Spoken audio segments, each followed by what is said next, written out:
रात के अंधेरे में रो रहे इन मोरों का घर छिन गया। इन बेजुबानों का दुर्भाग्य ही कह लीजिए कि वक्फ की शोर में इनकी आवाज दब गई।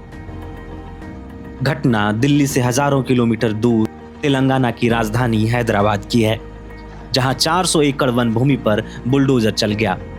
जंगल का कितना हिस्सा बचा और कितना कटा अनुमान लगाना मुश्किल है। जंगल में 700 से ज्यादा पेड़ पौधों की प्रजातियां थी, 200 से ज्यादा पक्षियों की प्रजातियां थीं, जबकि कई जीव जंतुओं का यह आशियाना हुआ करता था, लेकिन वह सब उजड़ गया। सोशल मीडिया पर यह तस्वीर खूब वायरल हो रही है। कुछ लोग असली बता रहे हैं तो कुछ लोग नकली मान रहे हैं, लेकिन ये तस्वीर सांकेतिक भी है तो दिल दुखाने वाली है, क्योंकि देश में हिंदुओं और मुसलमानों के लिए तो लड़ाई लड़ी जा रही है, लेकिन ये जानवर हमारी सरकारों के सामने बेबस और लाचार हैं। ना तो ये संसद में बहस कर सकते हैं और ना ही इनका कोई वोट बैंक है। भला हो हैदराबाद विश्वविद्यालय के छात्र छात्राओं का, जिन्होंने सरकार के खिलाफ आवाज उठाई और राहुल गांधी को उनका पुराना भाषण याद दिलाया। छात्र छात्राओं ने क्लास का बॉयकॉट तक किया, कैंपस में मार्च निकाला। दर्शन के दौरान पुलिस से धक्का मुक्की भी हुई। तब जाकर मामले पर लोगों का ध्यान गया। एक बार हिंदुस्तान में जंगल खत्म हो जाए और फिर जंगल को वन को खत्म करती है, अदानी को देती जाती है।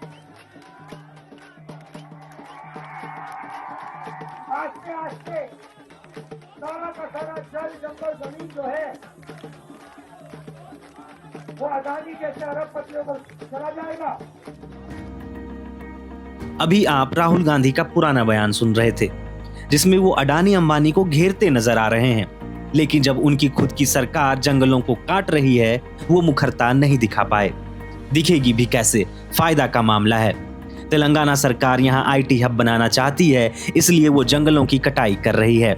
सरकार का दावा है कि यह राज्य सरकार की जमीन है और उसे इसका विकास कार्यों में इस्तेमाल करने का पूरा अधिकार है। लेकिन देश में जब जंगल क्षेत्र पहले से ही कम है और घटते जा रहे हैं, तो जानबूझकर ऐसा क्यों किया जा रहा है? दुनिया भर में जलवायु संकट गहराता जा रहा है और भारत में मार्च के महीने में रिकॉर्ड गर्मी देखी गई। फिर भी हम पेड़ों को काटने पर क्यों तुले हुए हैं? हैदराबाद विश्वविद्यालय के छात्रों की भी चिंता जायज है। जंगल के काटे जाने से न केवल पर्यावरण को नुकसान पहुंचेगा, बल्कि इलाके की जैव विविधता को भी प्रभावित करेगा। कई रिपोर्ट्स में इस इलाके में झीलों और खास तरह की चट्टानों के नुकसान की बात भी कही गई है। मामले पर संज्ञान लेते हुए सुप्रीम कोर्ट ने भी एक्शन लिया। हैदराबाद यूनिवर्सिटी के पास की जमीन पर किसी भी तरह की गतिविधि पर रोक लगा दी है। कोर्ट ने कहा, तेलंगाना सरकार को जमीन पर पेड़ों की सुरक्षा के अलावा कोई गतिविधि नहीं करनी चाहिए। लेकिन बात आगे बढ़ चुकी है। जंगल का एक बड़ा हिस्सा काटा जा चुका है, जानवरों का आशियाना बर्बाद हो चुका है। पूरे मामले में केंद्र सरकार का भी दखल हो गया है। पर्यावरण, वन और जलवायु परिवर्तन मंत्रालय ने तेलंगाना सरकार को निर्देश दिया है कि अवैध पेड़ कटाई पर कानूनी कार्रवाई की जाए। साथ ही यह भी कहा गया है कि पर्यावरण कानूनों और कोर्ट के आदेशों का पूरी तरह से पालन किया जाए।